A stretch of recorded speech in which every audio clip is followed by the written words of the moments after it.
AI filmmaking can turn anyone's story into a film.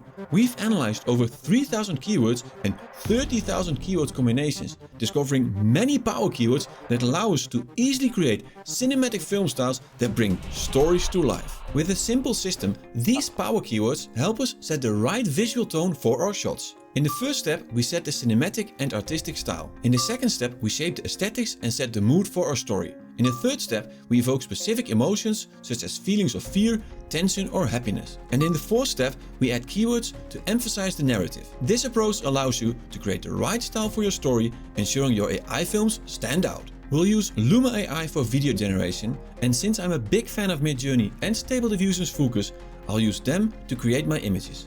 However, these techniques work with any AI tools. The reason I prefer using image to video instead of text to video is that with all current AI video platforms, the image to video option just performs better. This video is the first in a series about AI filmmaking. We'll guide you step by step, covering cinematography techniques, script writing, character creation, lip sync, voiceovers and much more. The first 3 videos will focus on adapting famous film looks to develop your own unique style. So in this tutorial we will explore the realistic natural film look and create multiple styles for different storylines. I'll also uncover the truth about negative keywords, why most are ineffective and which ones you should use instead. I'll create the initial style in Fooocus, as I can run it locally on my computer at no cost. Then I'll transfer the prompt to Midjourney and adjust it as needed to show you how to get a similar result within Midjourney. If you're new to Fooocus, Jump Into AI has many in-depth videos about it. Watch this video to see how easy it is to install. Fooocus requires a computer with at least 4 GB of VRAM, but don't worry, you can also use it in the cloud via Rundiffusion. The first thing I'll do in Fooocus is enable the advanced option, which opens up the settings windows. Then I select the styles tab and deselect all preset styles. In the models tab, you can see I'm using the Juggernaut XL Rundiffusion model, which is also the default on Rundiffusion. This brings me to why I use both Fooocus and Midjourney. They each have their pros and cons, together covering all my tasks. Fooocus works well in its basic layout, but by enabling input image, you get access to the Stable Diffusion's ControlNet, Pyracanny and CPDS, giving you extensive control over your image composition, something Midjourney can't offer. Later in this video, I will show you how this works and how to use it. Midjourney, however, uses a single model to create any image you can imagine, while Fooocus requires different models for specific tasks. However, the Juggernaut model is a base model that can create almost any image, including AI animation. In the settings tab, I will set the aspect ratio to 1280 by 768, which is closest to 16 by 9. I'll leave the performance set to speed. You can change the number of images it produces over here and add a negative prompt in here. Although there's much more to say about Fooocus, this is enough for now. Let's start with the first step and set the cinematic and artistic tone for our images. The best way to do this is by starting with a small prompt and add a medium or photography style. This first part might be a bit dry, but it's important to understand how to lay a good foundation. Once we have that, the best part begins and we will add power keywords to create different styles and moods for our shots. Let's start with low-key photography. Since we aim to create a film style, I'm going to change photography to film still and add this to our prompt and hit generate. Then I'll disable the random option to set a fixed seed, allowing us to see changes when we modify or add keywords to our prompt. When we use low-key photography with the same prompt, when comparing, it's clear that the film still provided a more cinematic look. To tone down a cinematic style, we will change low-key film still to candid film still, achieving the realistic style we're after. To further enhance this look, we could use more keywords from the candid photography page. And of course, you can also experiment with the other photography styles to create the look you are after. Let's move on to the second step and enhance our prompt with power keywords to set the mood for our story. But what exactly are power keywords? AI models prioritize some keywords over others when creating images from text. These are the dominant keywords. They carry the most weight in a prompt, therefore having the most influence on our image. This is why it is a good idea to always start with a small prompt, as it allows us to discover which keywords are the power keywords in our prompt.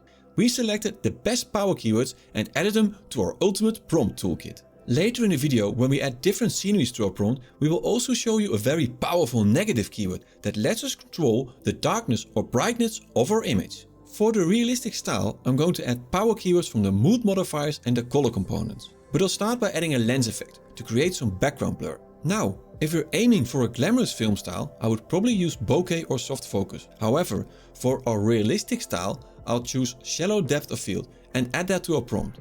I'm pleased with this result as it provides more focus on our subject. Let's move over to Midjourney and see what it produces with this prompt. I'll paste my prompt in here. By clicking on this icon, I can adjust the settings. Adjusting this slider changes the aspect ratio. I will set the mode to raw and the stylization to 0. Then hit enter. With these settings we achieve the realistic look we want. Now, if we change the stylization to 100, as shown in this example, you'll notice a slight shift in aesthetics. The reason the stylized setting isn't displayed here is because 100 is the default. By experimenting with the stylized setting, you can fine-tune it to match the look you're aiming for. Now that we have set our base prompt, we can start adding one of my favorite power keywords, the mood modifiers. With them, we can easily adapt any image to the mood of our story. So I'll go to the modifier section, where we can choose from 24 options to find the atmosphere that best fits our story. But first, let's add some scenery, as it also influences the aesthetics of our shot. I'll add an inviting cafe after the subject, resulting in this shot. Now, to show you that using mood modifiers to create multiple styles for different storylines is no cherry picking, we will first create all the different styles with this prompt. Then in step 3, we'll add the color tones, and in step 4, we'll transfer these into different sceneries and emphasize the narrative. Let's start by creating a warm mood and add cozy atmosphere in front of the subject. We can see that the power keyword has only a minor effect on our shot. This is because another power keyword in the prompt, namely candid, overpowers some of the cozy atmosphere. To prove this, I will replace candid with cinematic, and we can clearly see that the cozy atmosphere keyword works much better with cinematic. If this look is too cinematic for our style and we want to keep the spontaneous feeling of the candid keyword, we could swap inviting, which is also a strong keyword, with another mood modifier. So I'm going to change inviting to ethereal. This way we achieve a cozier look while maintaining the spontaneous candid feeling. And of course, it's a matter of personal preference and what best fits a story you want to tell.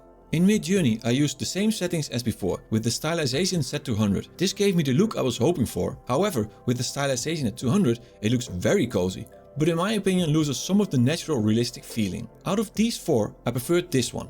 To download the image, you can click here. To download in Fooocus, you can click on an image in the web UI and then click on the small download button. To create images that tell a very dramatic story, we've added the intense and gritty mood modifiers to our atmosphere and to the cafe. Now, if we want to make it a bit grittier, we could go to the advanced tab and set the guidance scale to a higher number, such as 10. This results in a much grittier image, especially visible in the woman's face. Personally, I always stay within a range of 4 to 7 with the guidance scale. In step 4, when we add various sceneries to our styles, I will show you a few more powerful techniques to intensify the mood of our images. With the gritty prompt in Midjourney, I set the stylized setting to 0, resulting in this outcome, which is a bit dark, so I changed candid to cinematic and I added high key to the end of the prompt to achieve a similar result with a brighter look. Now, back in Fooocus, let's create images that tell a very cheerful story. So we've added the magical mood modifier to our atmosphere and the playful, ethereal, dreamy, vibrant ones to the cafe. In Midjourney, using the stylized setting at 0 didn't give me the look I was after, so I tried it with stylized at 200 and I deleted ethereal and dreamy and added bright colors to the prompt, resulting in 4 images ideal for telling a cheerful story. A nice feature in Fooocus is that if we really like the composition of our base shot and want to keep it, we can use it as a reference image. To do this in Fooocus, we open the input image, select the image prompt, enable the advanced option and drag the image in here. Pyracany creates outlines while CBDS creates a depth map to guide the new image. The stronger these settings, the more it will resemble the original image. To demonstrate this, I'll disable the fixed seed and then I will set the stop setting to 0.2 and the weight to 0.3. I will change magical atmosphere to sinister dramatic and our playful ethereal dreamy vibrant cafe to sinister dramatic cafe. We can now see that we get a very dark and sinister image that keeps most of the composition intact. However, it did change the background scenery a bit. If you want to keep the background more intact, you can set the stop setting to 0.8 and the weight to 1. Now we can see that the background is almost the same as in the original image. However, the image is less dark and sinister, since Fooocus was following more of the original image. You can play around with the settings to find the image you prefer. Let's take our sinister prompt to Midjourney. I started with the stylized set to 100, and these images do have a dramatic mood, but they lack the sinister feeling. So I set the stylized to 0 and added high key lighting to my prompt, resulting in images that can tell a very dramatic story. Now let's create an image that tells a very mysterious story. For that, we've added the mysterious, eerie and hazy mood modifiers to our atmosphere and to the cafe, resulting in this image. In Midjourney, I started with the stylized set to 0. Out of these 4 images, I preferred this one, as it gives me the mysterious look I was hoping for. At stylize 100 we got similar results, and out of those 4 I preferred this image. This shows that not only the stylization amount but also the amount of reruns influences achieving the desired results. So before we go on and add the color power keywords to our prompt, let's create an image that tells a very depressing story. For that we've added the gloomy mood modifier to our atmosphere and to the cafe. In Midjourney with stylize set to 0 we get a very dark and depressing mood in our image. With stylize at 100 it is much brighter but still retains a bit of a depressed feeling. For those interested in our prompt toolkit with over 1000 plus illustrated keywords, check out this link to our introduction video. Now we can start with the third step and evoke specific emotions by incorporating color tones to emphasize the mood. In the color section I'll go to the saturation, brightness and color balance panes. Choosing the right color tone can help give the right tone to a story. This technique is commonly used in Hollywood to evoke specific emotions and set the mood. Make sure to choose color tones that fit the style and mood you already have. So we will use our previous prompts and add the right color tones to match specific emotions. We will start with our intense, gritty, dramatic prompt and add deep colors to increase intensity and suspense. We will add them at the end of our prompt, following our advanced prompt structure. We've created a free PDF file featuring these advanced prompt structures, along with a detailed guide on the 3 layers and a few examples of all 12 components. We also have a consistent character template. You can download these from our Gumroad page and pay whatever you like, or set the price to 0 to get it for free. If we compare our original intense gritty prompt on the left with the image with deep colors on the right, we can see that the right image looks richer with deeper and more intense colors. For our joyful and colorful prompt, we added warm colors, which gives a sense of warmth, comfort and happiness to the image. For our sinister and dramatic prompt, we added dark colors, creating a sense of mystery, danger and tension. For our mysterious and eerie prompt, we added dull colors, giving a sense of seriousness and harsh reality.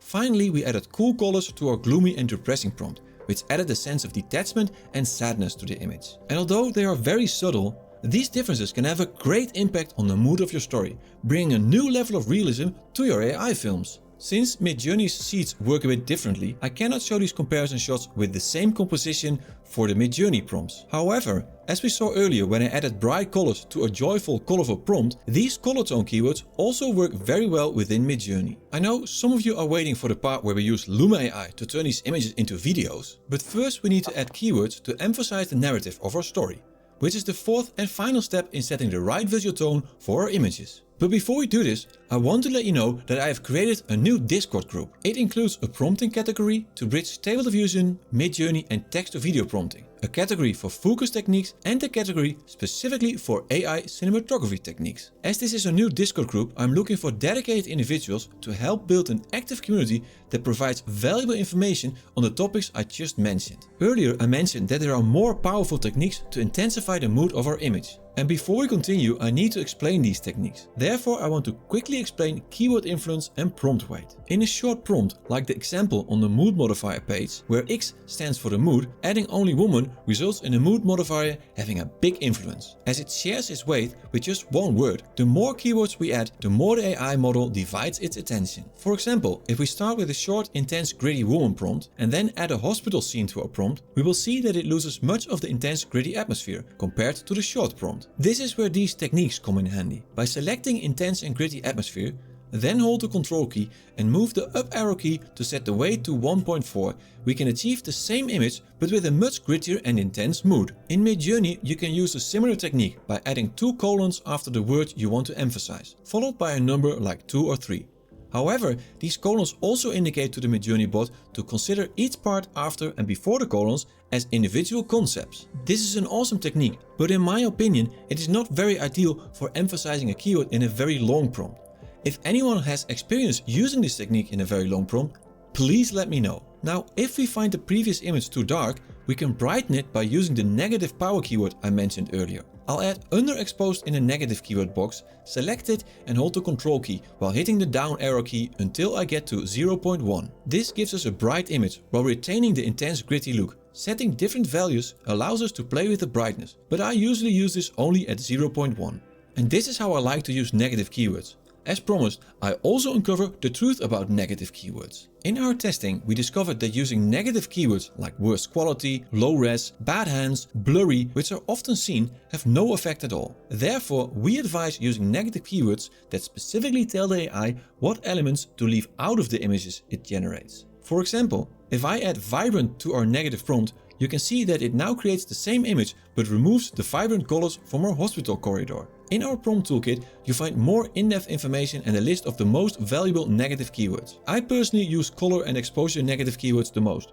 Feel free to pause the video and take a closer look. A quick side note, some negative keywords like morphing, erratic fluctuation in motion, noisy, bad quality, distorted do help with image to video. Let's continue with our intense gritty prompt. Normally, for a story or film trailer, I would use the consistent character template to describe our subject in detail. However, since the fourth tutorial will cover consistent characters, I will only add one piece of clothing for now. For this, I'll go into the subject section and I'll select the crop top from the feminine tops. Now let's apply step 4 and add keywords to emphasize the grittiness of our scenery. I'll use the abandoned hospital ward with rusted walls from the horror scenery page, resulting in this image. Now, if we compare that with the same seed but without the intense and gritty mood modifiers, we can see that the mood modifiers have a significant influence on the grittiness of our image, especially seen in our subject. With the mood modifiers, our subject looks very gritty, while without them it almost looks like she's just coming from a fashion photo shoot. And this is why I love these mood modifiers and why I call them power keywords. To add some action to the shot,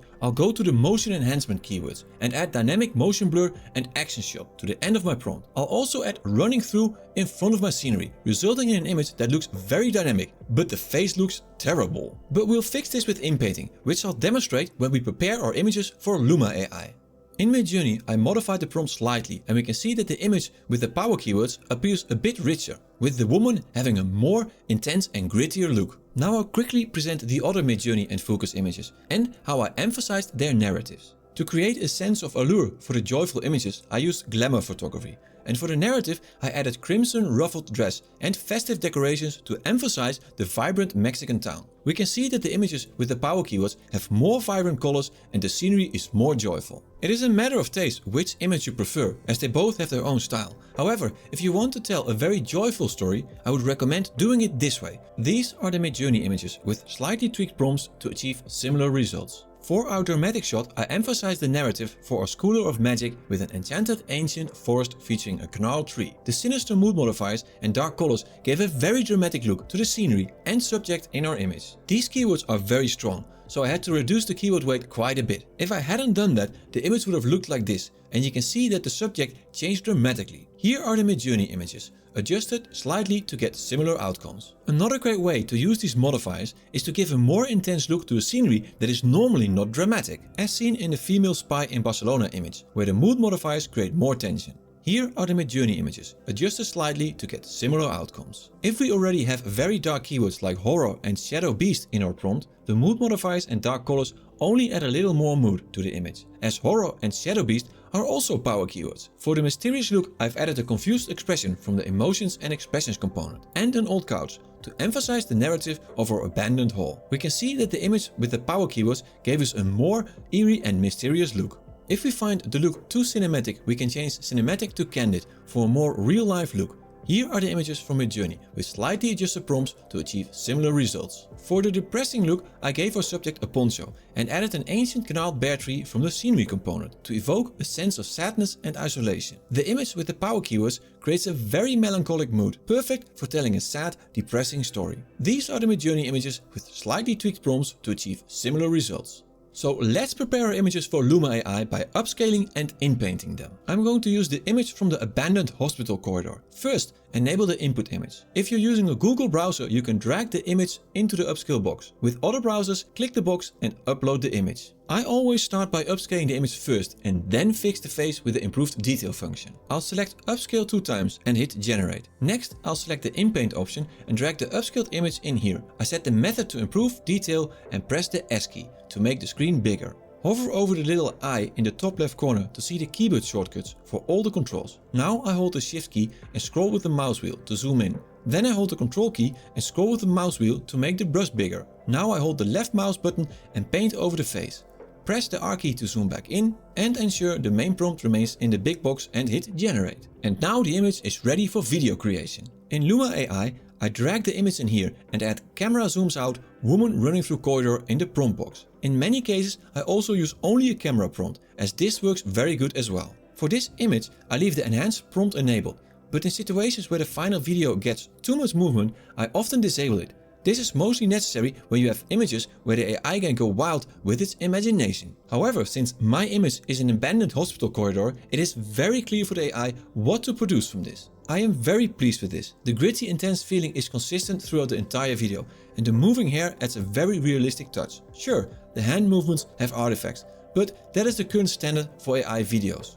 Here are a few more videos I made with Luma AI. As you can see, mood modifiers are not the only power keywords to set the tone of your image. You can also use time errors and film stock to create a classic cinematic film look, or you can alter the mood of an existing film to align it with the tone of your story. And in this video I'll explain both techniques. Since these tutorials are a lot of work to produce, it might take a while before it is online. Or maybe